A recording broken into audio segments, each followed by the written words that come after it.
Fala, meus amigos, tudo bem? O Corinthians segue em Porto Alegre, depois do empate em 2-2 contra o Internacional ontem, lá no estádio do Beira-Rio.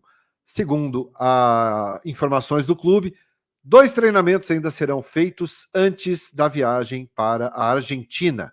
Vamos falar também sobre as críticas feitas pelo técnico Vanderlei Luxemburgo ao excesso de treinadores estrangeiros no Brasil. Luxemburgo parece que não está gostando muito e pede um pouco de cuidado com relação a isso. Bom, e para finalizar, Gabriel Moscardo e Matias Rojas podem ser novidades já nesta partida contra o News Old Boys. Eles ficaram em São Paulo, mas podem pintar no jogo contra o News Old Boys, tá bom? Eu conto tudo isso para vocês depois da vinheta. Seja muito bem-vindo. Eu sou Ivan Andrade, você está no 12 em Campo. Se inscreva no canal e bora falar de Corinthians.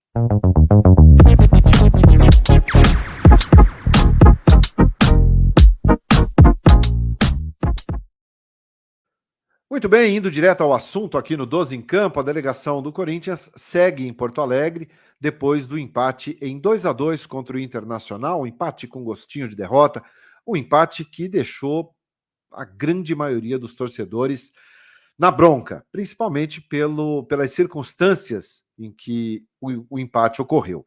Um gol aos 53 minutos do segundo tempo, por falha de marcação, por falha coletiva, por falta de atenção, muita gente reclamando bastante da postura do Corinthians, principalmente nos momentos finais da partida.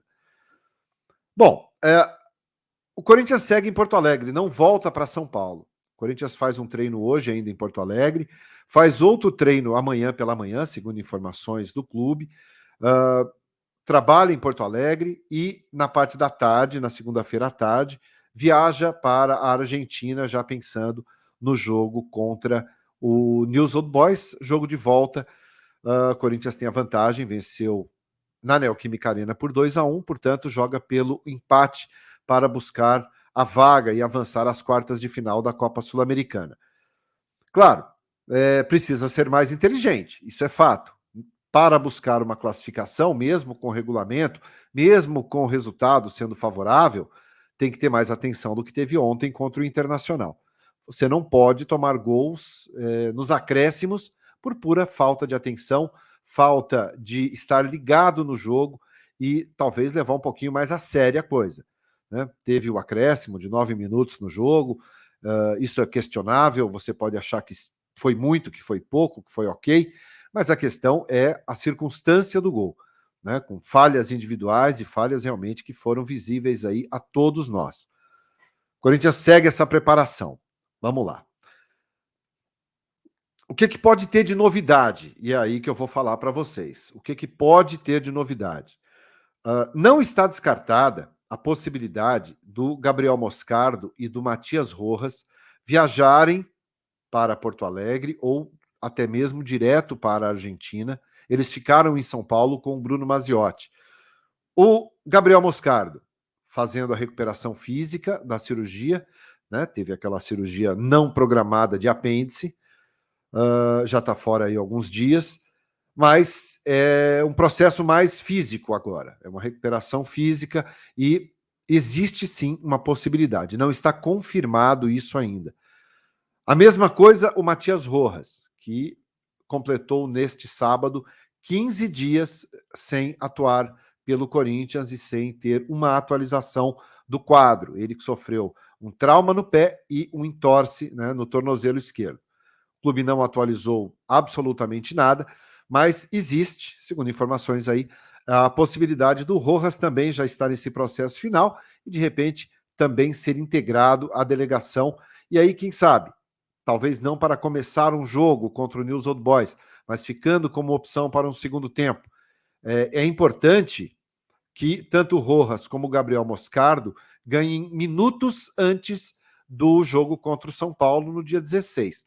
Temos o News Old Boys na terça, depois o Coritiba no próximo domingo, jogando na Neoquímica Arena, e aí na sequência o São Paulo, pela Copa do Brasil, esse jogo sim, valendo vaga na final da Copa do Brasil. Deixar para a última hora, deixar para que esses jogadores participem apenas do jogo contra o São Paulo, é um risco muito grande. Falta ritmo, falta entrosamento, falta tempo de bola. Nunca é legal o jogador ficar tanto tempo sem atuar.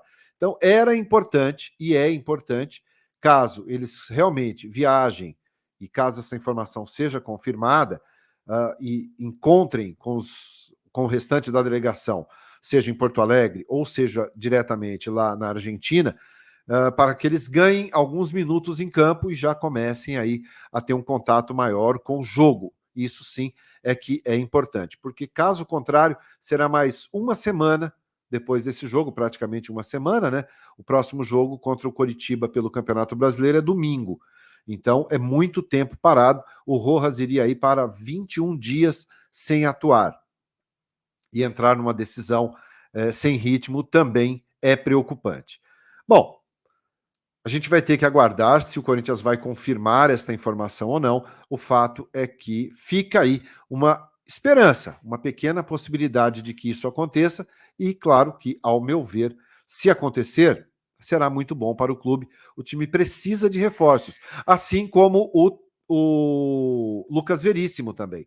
O Lucas eu não acredito que viaje. Eu acho que esse não. Acho que o Lucas Veríssimo ele fica para o jogo contra o Coritiba. Porque se não entrar no jogo contra o Coritiba também, contra o São Paulo, eu acho pouco provável que isso aconteça. Era importante que o Lucas Veríssimo também ganhasse tempo em campo, ganhasse alguns minutos, até porque ainda não estreou pelo Corinthians. Vamos esperar mais esses dias aí, vamos confirmar se o Corinthians vai integrar esses jogadores ou não para o jogo de terça-feira contra o News Old Boys, tá bom? Então, fica aí aguardando para saber o que irá acontecer nesses próximos 2 dias. Certo? E para finalizar o vídeo de hoje, vamos falar sobre o técnico Vanderlei Luxemburgo, que fez críticas ao excesso de técnicos estrangeiros no futebol brasileiro. Tá? E aí muita gente pode fazer críticas também ao Vanderlei por essas declarações. Ele disse o seguinte, né, que o excesso de técnicos europeus no Brasil é ruim. E ele faz um questionamento. Será que cabe mais da metade dos treinadores hoje da Série A são estrangeiros? E o Vanderlei, abrindo aspas aqui, ele fala o seguinte: nós estamos muito mal no futebol brasileiro e vocês não estão percebendo. No caso, vocês, a imprensa, os jornalistas. E ainda diz, né, que nós estamos dando ênfase às coisas que estão prejudicando o futebol brasileiro. Né? Continuando aqui, o Vanderlei, as palavras dele, que o Brasil está formando jogadores para o futebol europeu. Né? E onde estão os ex-jogadores nas categorias de base? O Corinthians, por exemplo, tem o Danilo, né, como seu treinador no Sub-20. Aliás, Sub-20 que hoje tomou 5 do Palmeiras, hein? Vai ficar difícil ir para a final. Tomou 5 do Palmeiras hoje, goleada assim, mais doída do que o empate de ontem. 5-1 para o Palmeiras hoje contra o time do Danilo, tá? E aí o Vanderlei continua e diz o seguinte: será que não poderíamos ter mais treinadores brasileiros, jovens, né? Que dê ênfase à nossa essência do futebol? Será que o Vanderlei tem razão nisso ou ele está exagerando ou ele tem uma visão diferente do que a maioria pensa? Ele continua: não somos europeus, estamos no continente sul-americano. Nossa característica é diferente e estamos querendo transformar o futebol brasileiro em europeu. Né? E que na base nós temos que criar instrumentos, criar formas de manter os jogadores aqui. É muito difícil. Convenhamos que é muito difícil você manter jogadores no Brasil, sendo que o futebol europeu paga muito melhor, né, em termos de salário. Então é muito difícil. E normalmente os clubes balançam quando chegam as propostas para os jogadores mais jovens. Então ele acha que para trabalhar no futebol brasileiro não precisa falar bonito. Não precisa falar bonito, não precisa ter um discurso bonito. Né? Ele acha que tem que fazer com que jogue bola. Isso pode gerar algum incômodo por parte do Vanderlei? Você acha que ele está certo? Queria saber a sua opinião com relação a isso. A minha, eu acho o seguinte: Todo profissional tem espaço, seja ele em qualquer lugar. O Brasil hoje, e o Corinthians passou por isso em 2022 com um técnico estrangeiro. Provou que não deu certo. O Corinthians, na minha opinião, não é um clube com essência de técnicos estrangeiros. O Palmeiras, o Abel deu certo, é uma exceção. Alguns outros clubes, como o Fortaleza, com o Vojvoda, também se mantém um trabalho mais longo. E para as aspirações do Fortaleza, é um trabalho do Vojvoda que dá resultado. Então, assim, mas nem sempre dá certo. A gente vê muitas equipes aí com técnicos estrangeiros brigando lá embaixo. O Botafogo tinha o Luiz Castro até pouco tempo atrás, saiu do clube agora, o clube se mantém ali na primeira colocação do Campeonato Brasileiro. Mas você acha que esse excesso de treinadores estrangeiros no Brasil, vocês concordam com o Vanderlei quando ele acha que é demais, que tem que manter a essência do futebol brasileiro aqui? Quero saber a sua opinião. Eu acho que é legal a gente ter o teu conteúdo, a tua experiência aí com relação a isso. Você acha de que forma? Tá certo o Vanderlei ou ele tá com um pouquinho de ciúmes, digamos assim? Comenta aí para mim que eu quero saber a sua opinião. Legal? Eu volto às 9 da noite com mais uma live aqui no 12 em Campo e te peço que se você gostou do conteúdo, deixa o like. Se você for novo no canal, seja muito bem-vindo. Se inscreva, tá? Que será sempre muito bem recebido. Eu te espero às 9 da noite aqui no 12 em Campo. Valeu? Um excelente final de domingo a todos e até mais tarde. Tchau, tchau.